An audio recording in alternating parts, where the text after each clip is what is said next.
I remember the deeds of the Lord. Yes, I remember your wonders of old, and I meditate on your works. Your exploits I ponder. Here in Jaradores and wonderful family and people here of this wonderful community of Las Trampas, it's a great honor and a privilege to be here today, to be able to celebrate Mass here on this high altar in this wonderful church, the San Jose de Gracia. And as I was traveling up from my new parish in Cerrillos this morning, I was meditating and contemplating the wonderful works and wonders of God. And how wonderful it was that back in June, during the pilgrimages for vocations, we had an opportunity to come into this wonderful church and be received in an encuentro. And we had an encounter indeed, yes, with our risen Lord, to the people of this wonderful community. And I remember spending time with Emilio, and I feel so blessed for spending time with Emilio. And I was thinking about, two things that we share in common. One, for me, and with you in the community here of Las Trampas, is this weekend, this Sunday, I get to celebrate my first Mass as pastor of Los Cerrillos. And the parish church of Los Cerrillos has their patron, San Jose, Saint Joseph. So we share that commonality here as well. But when we were here in June, Emilio really inspired me. He got my heart going with something that was there, but he really articulated something beautiful that really set my heart more on fire, because he articulated really well something that I think we all have in common here in the Archdiocese of Santa Fe. And he spoke about something that I think it's an attitude that we cannot and we must not lose. He spoke about an attitude of commitment. An attitude of commitment that the antepasados who arrived here in the early 1750s or 1760s had. Juan Yes and Emilio was sharing some of this earlier. How they came and they did some works and feats that we can only marvel at in regards to how they knew water was life. To get the water down and create these wonderful acequias that give life to this community. But they also recognized the need for supernatural life.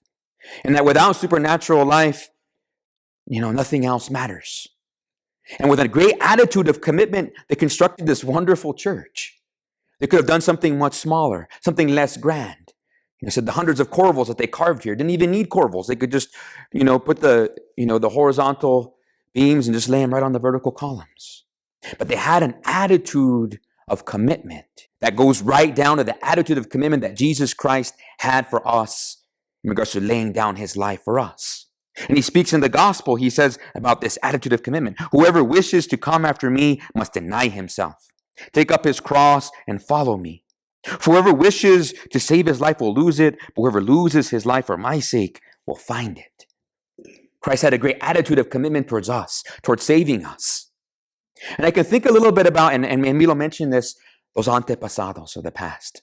I was reflecting on the way here today about what that means. I went a little bit further back in the heritage of antepasados. I think about the early 1600s.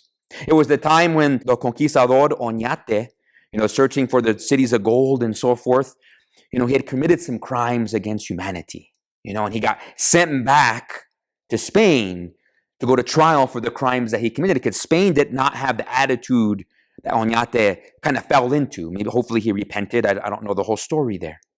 But at that time, he went on trial. And the king and queen at that time in the early 1600s said, that land of New Spain, no vale la pena. We couldn't find those cities of gold. And look, some of our conquistadores are getting some trouble here. We need to abandon New Spain.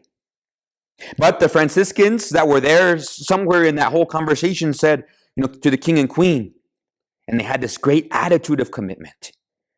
We can't abandon this land because there's something more valuable there than gold and castles and precious stones. There's Christians there. We've baptized several people there. We can't let them go. We need to have an attitude of commitment towards our Lord Jesus Christ, for laying down our lives for them. And so the king and queen, and I'm not a great historian. Hopefully I'm in the lines of what happened there.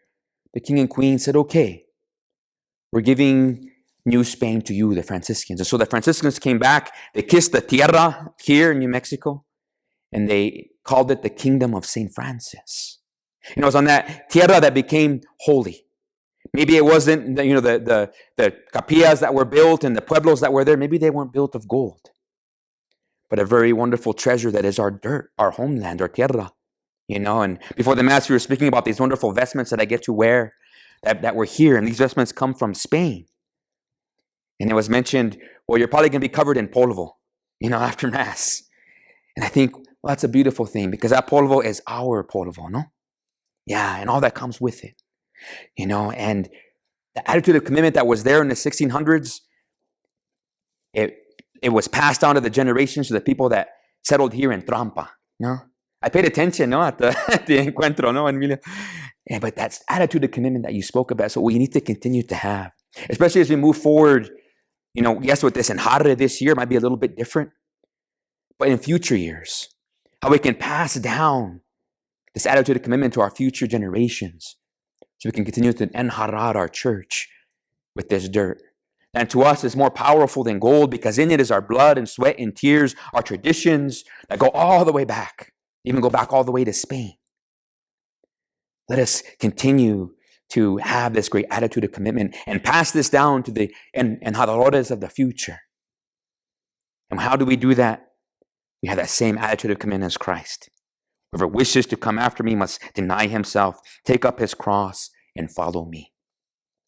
And as I was making my way up here this morning, I was kind of backtracking when I was here on pilgrimage, walking that 100-mile pilgrimage, and I was pretty beat up. I had a ton of blisters and I was hurting, and I was remembering, especially once I walked down here and I made it to Chimayo.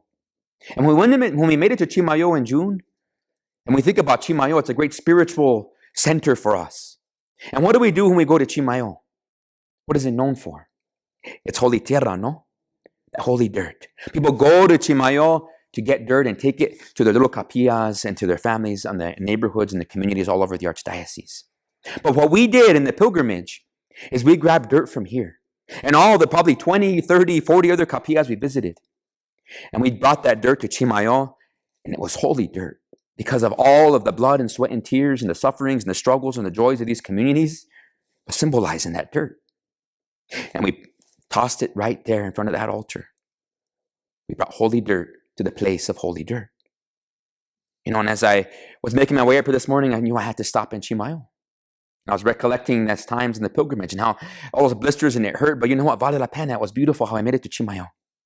And when I was there, I went into the little dirt pit and I said, I'm going to take me some sand over to Las Trampas. And I saw this nice, very tough, kind of nugget. Think of a nugget of gold, but a nugget of dirt, holy dirt from Chimayo. To bring here, maybe we can crush it and put it in the dirt here. And I went out a little while ago and got some of the some of the old enjarre that was done, that was kind of sloughed off. I got it, and they look similar, a little tough. It can be tough to be enjarradores. It can be tough to live out here in this area at times. It can be tough to live out the Christian way of life. It can be tough to take up our cross and follow Jesus. But with what Emilia reminds us of, but with that great attitude of commitment, we can do that. Let us commit to being able to continue to have the attitude of commitment, the same one that Jesus had, that our antepasados had, so we can pass on that spirit of Christ down the generations. And how do we do it? We go to him here in this beautiful high altar, where he gives us his body, blood, soul, and divinity. Because in him, that great attitude of commitment ran through his veins, a spiritual attitude of commitment. And it ran through those Franciscans who said, we need to make this kingdom the kingdom of St. Francis. So that spiritual blood, that actual blood too, they pass it down to us. And the only way we can pass it down, the only way we can deny ourselves, to take up the cross of our Lord and follow him, is to come to him now in this Holy Eucharist. It's only through him. And it is here in this most holy Mass that we're able to remember the deeds of the Lord and to remember his wonders of old, the wonders of our antepasados as well, who continued to remember those wonders of old of Christ that come present for us here on this altar. So let us now, my dear family, my dear enjarradores, let us meditate on the works of God and his exploits. Let us ponder. But let us ponder and meditate on how his works are done through us, because we commune with him here, and it's through there that we receive those graces. Here in this wonderful church of San Jose de Gracia, receive those graces to persevere with that great attitude of commitment and to pass that attitude of commitment down to the next generations, to the next enjaradores, next Christians yet to come.